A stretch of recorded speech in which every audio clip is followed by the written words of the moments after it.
that's something that I thought of before. Like when I first graduated from PBB, gusto ko mag-acting eh. But then when I started my first experience, and I tried a little bit here and there doing workshops, parang hindi ko siya nagusto.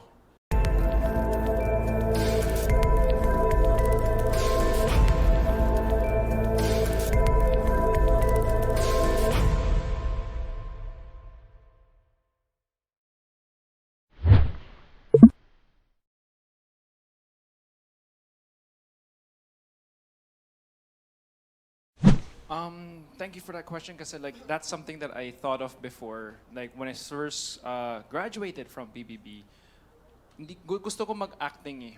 But then when I started my first experience, and I tried a little bit here and there doing workshops, parang hindi ko siya nagusto. Kaya nag-hosting ako. And then from hosting, I got to do so many different things. I got to host in Hong Kong, got to host in Singapore, got to host in Thailand. And parang na-feel ko yung hosting yung parang yung forte ko. Tapos parang na-feel ko bigla na one day in 2018, 2019 na parang may something kulang na gusto ko i-try ulit, which is acting.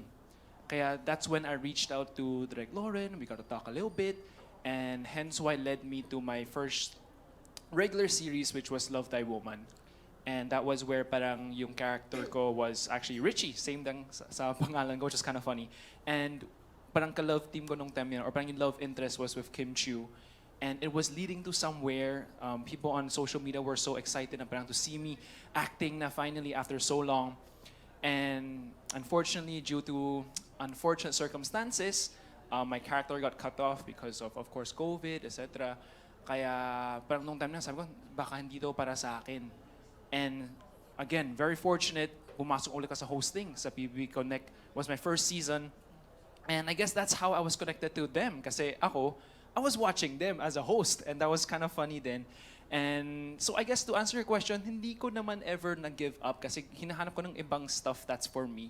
And throughout the last couple of years, ang daming kong ginawa and yung nang kulang lang talaga was acting. And I'm so happy na parang it became a full circle moment na andito na ako. And back to my first acting gig, which was with Direk Ted then. So parang I feel like this was kind of like meant to be. And yeah.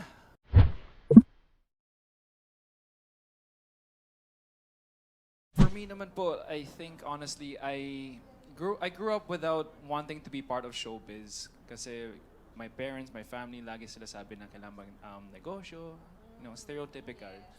Na, no? Pero eventually, I think that point where na-feel ko na sobrang connected na nga sa showbiz was after PBB season ko, which was a while back. Kasi nung time niyan, I graduated from college and nag-showbiz na ako agad na parang like, naku, baka pwede na to talaga maging trabaho ko.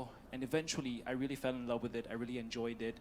And after a couple of years, here I am now, still sitting on here and doing my first movie, in fact. Kaya I'm very happy to be, of course, working with Direk Ted kasi one of my first guesting on teleserye was actually with Direk Ted then. So, full circle moment para sa akin to.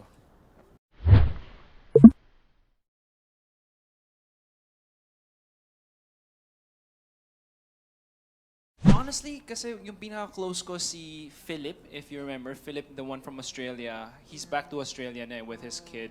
Tapos si Jo naman, andito pa siya, yung Japanese guy. We still hang out once in a while, pero low-key na siya, ano siya masyadong sa showbiz. And that's why, I guess, to a certain extent, we still connect, but just not as much as before. I mean, I would love to go to Australia to meet Philip again. He's one of my closest buddies. Actually, until now, we still talk once in a while. Pero it is what it is, you know? That's how life is.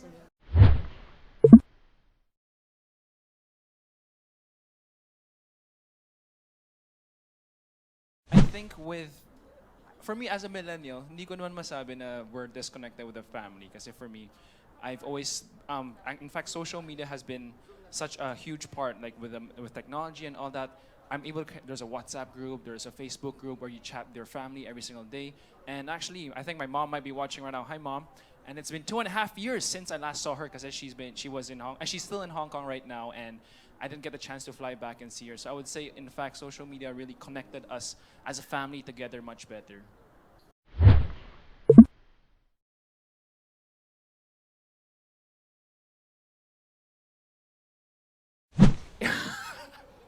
Imbis na nagalit ako, natuwa pa ako. Wala naman akong masyadong, actually, I guess the chismis is more of people always saying na parang hindi ako Filipino. And lagi sinasabi ng tao na, ay, si Richard, bakit siya sa showbiz? Bakit siya sa PBB? Actually, that was the biggest issue nung time na yan. Na parang, bakit pumasok sa PBB si Richard? Hindi mo siya Filipino. But the thing is, the truth is, the reality, and I'm clarifying this for everyone now, I am Filipino, guys. Seryoso, panoorin mo yung TikTok ko, malalaman ninyo kung bakit. Parang pinakita ko ng passport ko ng 10 beses, pero ayaw pa maniwala yung matao. Kaya natutuwa lang na talaga ako dyan. But bottom line is, I am a Filipino. Yes, by blood, I am Chinese, but by heart, and by passport even, legality-wise, I am Filipino. Okay, kung gusto ko magtakbo ng office, whatever it is, which I am not going to, I can, legally speaking.